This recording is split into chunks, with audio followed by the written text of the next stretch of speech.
मंडळी, लहान असो किंवा मोठे, सगळ्यांनाच कोबी मंचुरियन फार आवडतात. आणि हे मंचुरियन बघा ना, अगदी आपण गाड्यावर जसे मंचुरियन खातो ना, अगदी तसेच हे मंचुरियन आहेत. बल्कि त्यापेक्षाही खूप जास्त टेस्टी आणि मस्त असे तयार झाले होते.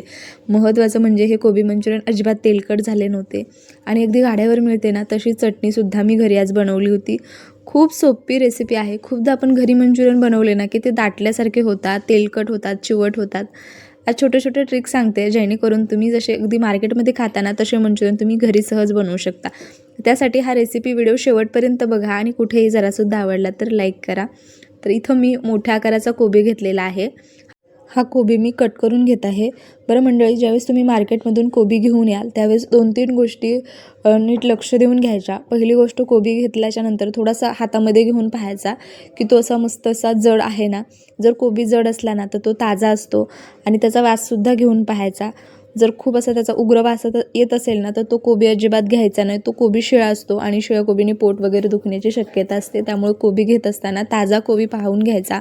थोडासा वरून असा हिरवा आहे ना तो कोबी घ्यायचा. खूप एकदम असा पांढरा झालेला कोबी अजिबात घ्यायचा नाही. हा कोबी मी काल आणला होता आणि हा कोबी ताजा आहे.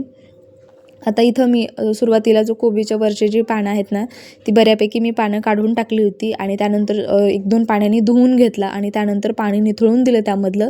त्यानंतर इथं मी कोबी कट करून घेतलेला आहे. तर इथं माझ्याकडे अशी खिसणी आहे, याने मी किसून घेत आहे. जर तुमच्याकडे नसेल तर चाकूनी बारीक पातळ कट करून घ्या आणि त्यानंतर तुम्ही चॉपरमध्ये सुद्धा असं ते चॉप करून घेऊ शकता, जेणेकरून हा कोबी जो आहे ना आपल्याला एकदम मस्त असा बारीकसर मिळेल. तर इथं मी सगळा कोबी किसून घेत आहे. मंडळी, तुम्ही जर आपल्या चॅनलवर आज पहिल्यांदा आला असेल, आपल्या चॅनलला आणखी सबस्क्राईब नसेल केलं तर जरूर सबस्क्राईब करा, अशा सिंपल आणि टेस्टी रेसिपी पाहण्यासाठी बरं का. आता हा कोबी वजनी प्रमाणामध्ये ना लगभग अर्धा किलोच्या आसपास आहे. सगळा कोबी मी किसून घेतलेला आहे. त्यानंतर एका मोठ्या भांड्यामध्ये मी काढून घेतलेला आहे. 1 चमचाभर मी आलं लसूण मी असं कुटून घेतलं होतं ताजं, ते घातलं. थोडीशी कोथिंबीर घातलेली आहे. तुम्ही नाही घातली ना तरीसुद्धा चालणार आहे. आज आपण गाड्यावर मिळतात ना तसेच मंचुरियन बनवत आहे. त्यामुळे यामध्ये ना फारसं काही घालायचं नाही. का तर गाड्यावरचे जे मंचुरियन असतात ना त्यामध्ये फार काही घातलेलं नसतं. चवीनुसार मीठ घातलं, थोडासा फूड कलर यामध्ये मी घातलेला आहे. तुम्ही याऐवजी लाल तिखट घातलं ना, काश्मीरी लाल मिरची पावडर तरीसुद्धा चालणार आहे. 1 वाटी इथं मी मैदा घेतलेला आहे. त्यासाठी 1 वाटीच कॉर्नफ्लॉवर घ्यायचं. दोन्हीही समप्रमाणामध्ये घ्यायचं, म्हणजे मंचुरियन खूप मस्त होतात. आता काय करायचं ना, यामध्ये पाणी वगैरे घालायचं नाही. कोबीला खूप सारं पाणी सुटतं, त्यामुळे हे असंच मळून घ्यायचं. जर तुम्हाला वाटत असेल की हे खूप घट्ट आहे, मळलं जात नाही, असं झाकण ठेवून साईडला ठेवा.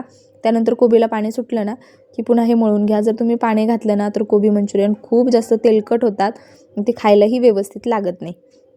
आता हे सगळं व्यवस्थित असं हे मिश्रण मी तयार करून घेतलेलं आहे, तुम्ही पाहू शकता.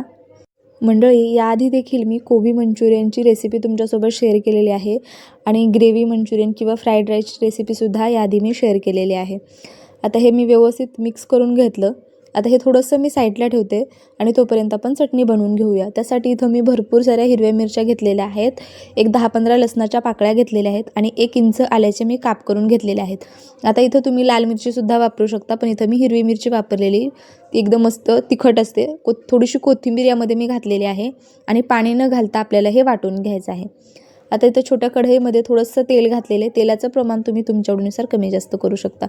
आता हे जे वाटून घेतलेलं आहे ना, आलं लसूण वगैरे मिरची, हे आपल्याला तेलावरती व्यवस्थित असं परतून घ्यायचं आहे. जोपर्यंत याचा कच्चेपणा जात नाही तोपर्यंत व्यवस्थित असं हे परतून घ्यायचं आहे. हे पहा, आता हे व्यवस्थित परतले. तुम्हाला जर वाटलं की व्यवस्थित परतले, त्यानंतर यामध्ये पाणी घालायचं. तुम्हाला जितपत चटणी बनवायची आहे त्या अंदाजाने पाणी तुम्ही कमी जास्त करू शकता.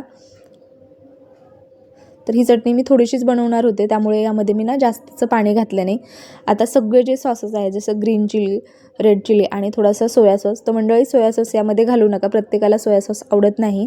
त्यामुळे तुम्ही नाही सोया सॉस यामध्ये घातला ना तरीसुद्धा चालणार आहे. थोडंसं टोमॅटो केचप जरी यामध्ये घातलं ना तरीसुद्धा चालणार आहे. कोणतेच सॉसेस वगैरे घालण्याची गरज नाही. आता हे व्यवस्थित असं मिक्स करून घ्यायचं.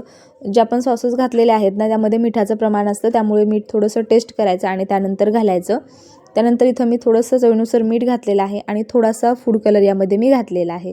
आता ह्या चटणीला छान अशी उकळी आली की ना अर्धा चमचा किंवा 1 चमचा कॉर्नफ्लॉवर घ्यायचं आणि ते थोडंसं पाण्यामध्ये मिक्स करून यामध्ये घालायचं आहे. तर इथं मी अर्धा चमचाच कॉर्नफ्लॉवर घेतलं होतं. पाण्यामध्ये मिक्स करून इथं मी चटणीमध्ये घातलेली ती छोटीशी क्लिप मिस झालेली आहे.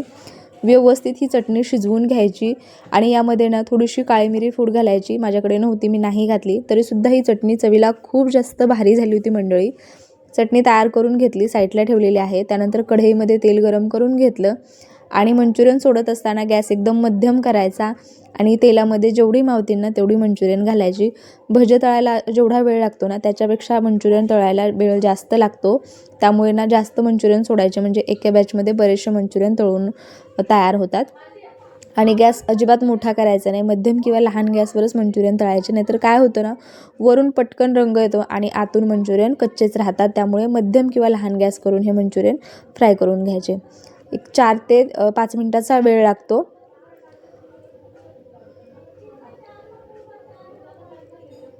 हे पहा,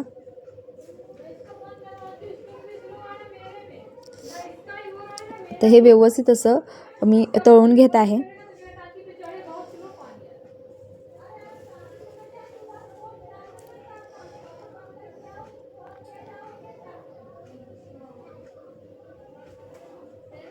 हे पहा, मस्त यांना रंग आलेला आहे, तुम्ही पाहू शकता. अगदी गाड्यावर मिळतात ना, अगदी तसाच रंग आलेला आहे.